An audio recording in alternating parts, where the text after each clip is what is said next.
Before I say what I was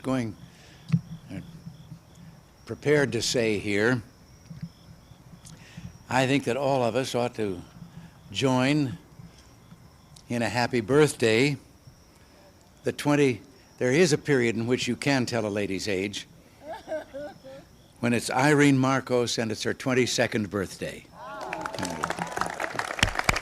Happy birthday.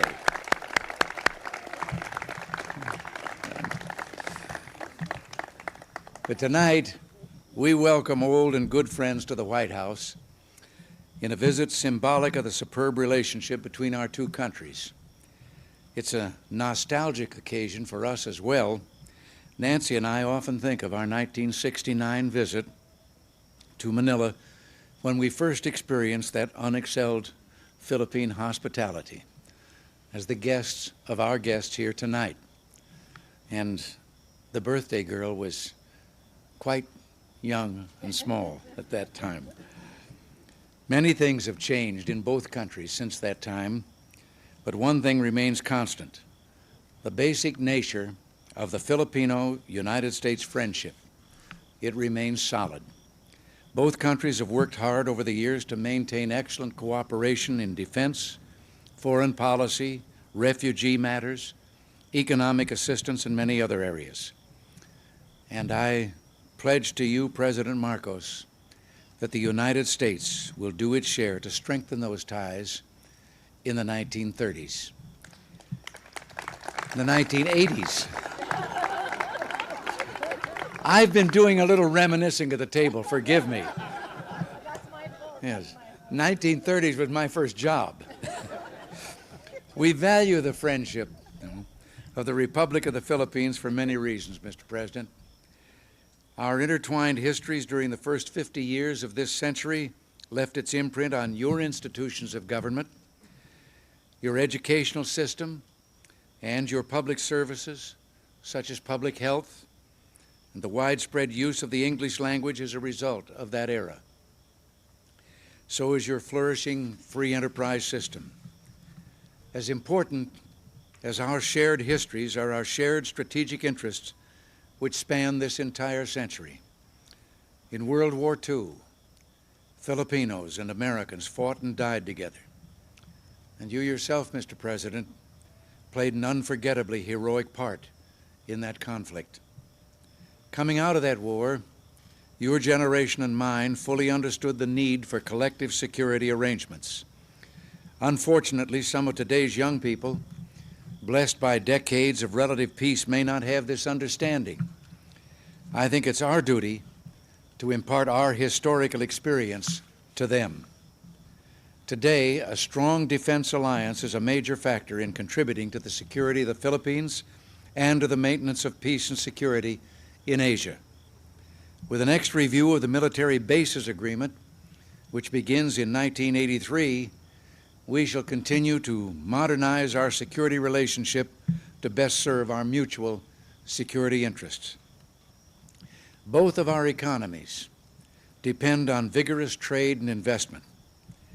These ties remain strong, and your presence in Washington, Mr. President, has enabled us to conclude several outstanding economic matters. President Marcos, we have accomplished a great deal together over the years. We will all do more in the years to come. Common determination to achieve a better life doesn't mean that we need to be alike. We need only to treat one another in a spirit of generosity and mutual respect.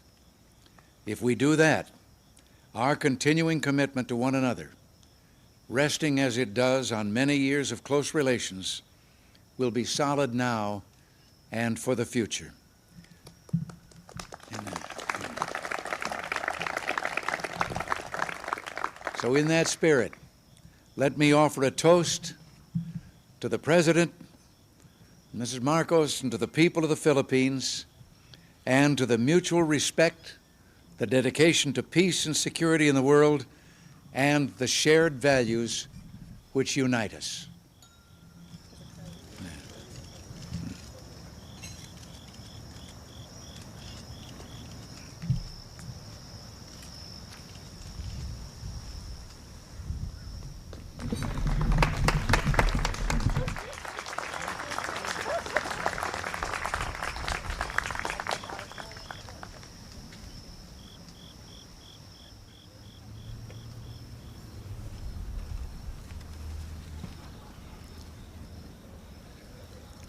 Mr. President and Mrs. Reagan, distinguished guests, my friends, I feel I must pay tribute to this elegant and fairy-like party and dinner, which has reminded me too much not only of home, but of some dreamland at home. A tribute to the taste and sense of beauty, to perhaps primarily not only to President Reagan, but Mrs. Reagan, for this lovely party, which I shall always remember as the Firefly Party in the White House. You do us great honor with this dinner. Allow me to extend the gratitude of 50 million people on the Republic of the Philippines, Mrs. Marcos and myself, for this hospitality and this generosity. Certainly, we will be unable to reciprocate this beautiful event. You even had the songs all prepared, including a Philippine song. That's a favorite of the First Lady of the Philippines, Dahil Sa'yo, which means because of you. Because of you I love, because of you I live, and because of you I am what I am.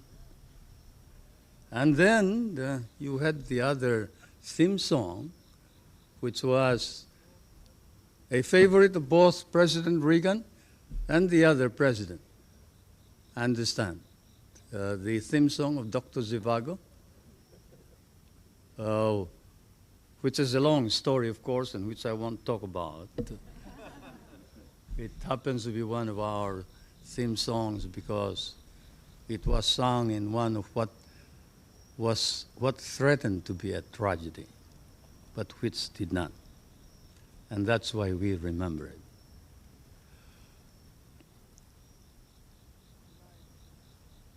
Tonight, the Philippines once again is obligated to you, Mr. President, for your kind and generous words. And the periods of difficulty, and perhaps therefore it is not too rash to say that it is proper to use the appellation friendship between the American and the Filipino. That friendship, that abiding friendship, we cherish and cherish deeply. And this is why, as I come and stand once again on American soil, Mr. President, I cannot but be candid. I would not be candid if I did not speak too of those misunderstandings and the adversities which we have faced together. For the world faces challenge and change. We are in a period of ferment. As one of your great writers has said, you have passed through a period of torment, an ordeal, perhaps of tragedy, as you experienced the assassination of some of your American leaders, constitutional crisis in the presidency, a trauma of Vietnam, and occasionally doubts about your own capability. Certainly, as we look around in Asia,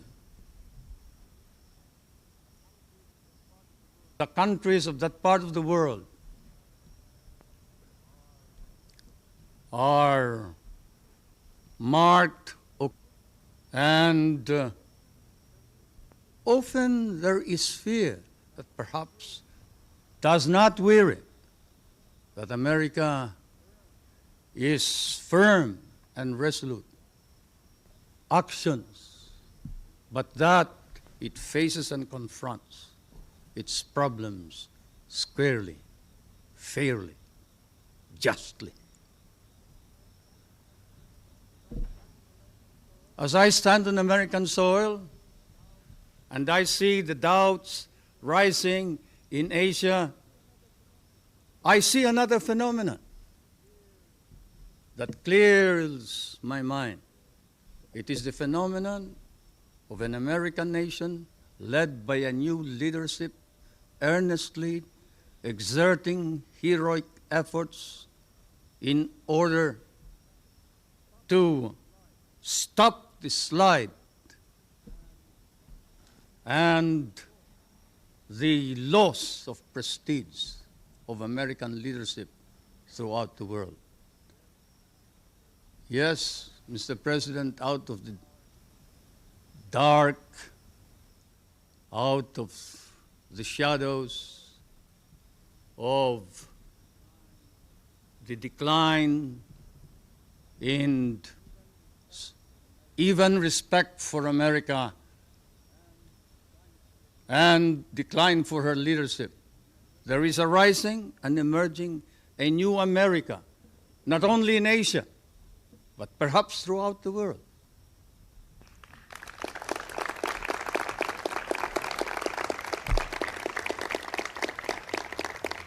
The stakes are high, Mr. President.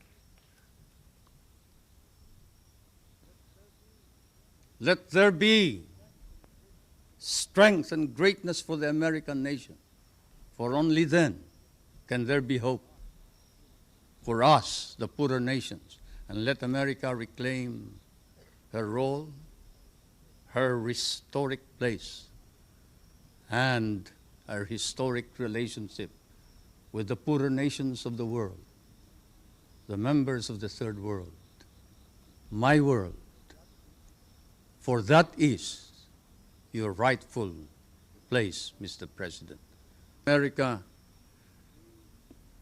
this strength and capability to reclaim her natural place and historic relationship with all the nations and with other nations, reestablish order in our anxious, troubled world. We pray for this, we hope for this. Not only the big nations, but especially the small ones. And so may I ask you to rise and join me to a toast to the continued health and success of the President of the United States, the prosperity and the strength of the American people, and the friendship of the peoples of the United States and the Philippines.